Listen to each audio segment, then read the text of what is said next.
Aerox pa-install na shop.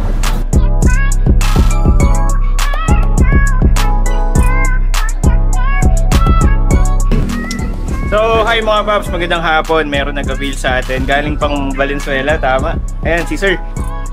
So, yun, nag-avail siya ng M1 Plus na mini driving light.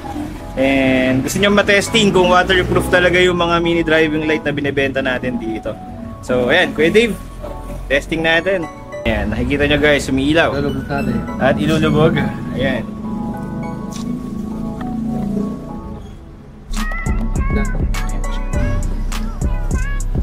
Ayan, boss. pa rin yung pan yan.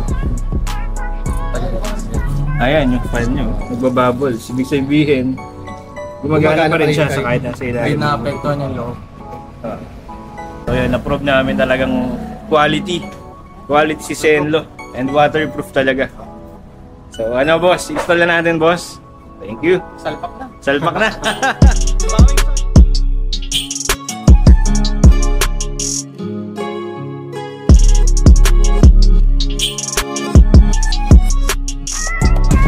So ayun mga paps, natapos din i-install ni Kuya Dave yung M1 Plus dito sa Aerox V2. So Kuya Dave, paano ba in-install yung M1 Plus? Una-una, ginamitan natin ng proper wirings, sinkable tube at slip hose. Tapos nakahinang po yan. Tapos lahat naka-cable tie para walang alo. Tapos ito yung switch nakalagay. Switch, high and low, tapos passing. Tapos naka-mount yung mini driving dito sa ilalim. Para medyo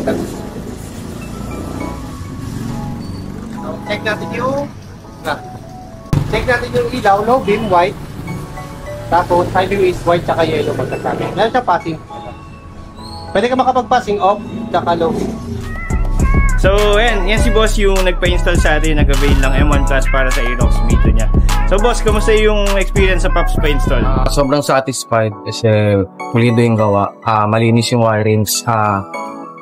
Na-ensure na yung wirings is balot na balot tsaka hindi madadamage over time. Tsaka yung bracket din matibay kaya trusted na yung Pops pa-install na shop tsaka yung Zenlo M1.